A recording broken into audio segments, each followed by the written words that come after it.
bring that up is that you want to try to minimize unnecessary movement in your hands. Right. So now this is a, did we talk about the practice circle? We did. Okay. This is a point, another point on the circle with scales. This is like getting away from the note function, this is like totally a hand thing. Yeah. On Yeah. point. So you started, can you see my left hand? Yep. So you started about here, and then when you went to the 3, you moved the hand here. Now, if you have an open E, there's no reason to move from here to here. Just Right. be positioned over that note. 5, 7. Just all you gotta do is just you're right there. You don't have to move to it, right?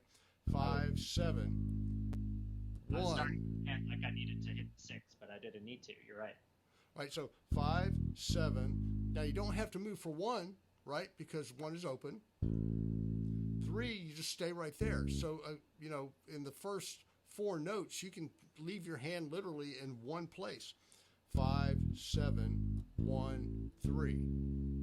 Now, coming up to the next 5 is the first move that you really kind of want to think about taking. And the Yeah. only reason you're making this move and not playing that 5 with the first finger and leaving your hand stationary is because of the 7 on the first fret coming up on the G string. You have to kind of get ready for that, right? Right. So as I go from 3 to 5, I'd make a move from 3 to 5. Now you could also think about doing this. You could go 3 to 5 with the first finger and then making a first finger kind of move to the first fret. Now that's a little awkward to do right there, but it's not unreasonable to slow tempo. Yeah.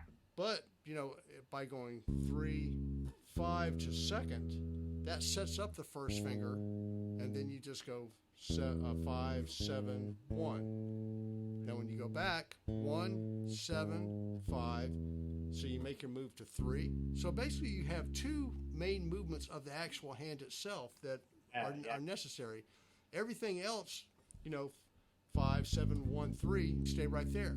Then move here, 5, 7, 1, 7, 5. You don't have to move it all there, and then move to 3, 5, and you can stay there for the rest of it.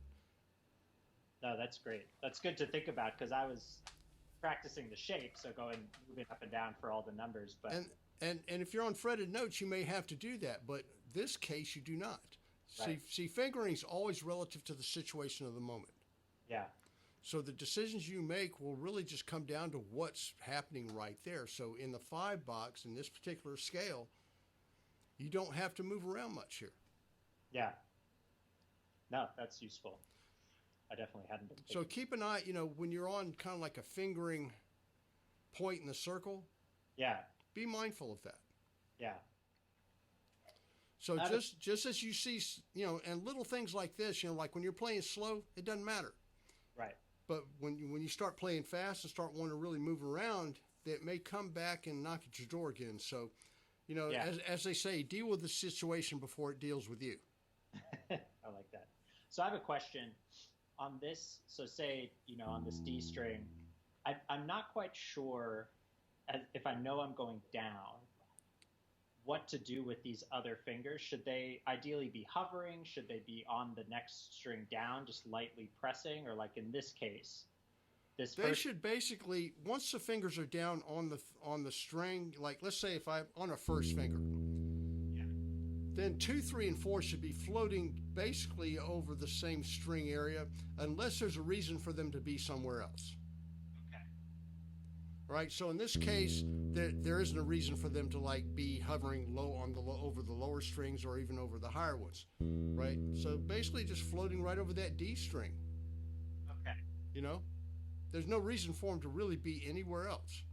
Right. When I go to the second finger, the first finger should stay down. Once the fingers go down the strings, they basically stay down on the fingerboard, unless there's a reason for it to do something else. Okay. So you can do kind of like a little exercise I call set, check, and play, to where you set the hand. Like if I'm gonna let's say I'm gonna make this first finger here. I'm gonna play this first finger note, but before I do, I'm gonna put 2, 3, and 4 down on the string. All right, do that. Put the first finger on the second fret of the D string. Now put 2, 3, and 4 just comfortably in front of it on the string. Now look at your hand and take a good look at that. And say, okay, this is the way I want you guys to look floating right over the string. So what you do is put them down on the string, get your perspective of what you want, then lift them up uniformly just a little bit, keeping pressure on the first without the fourth going higher than the third. Try to keep them all pretty much the same distance.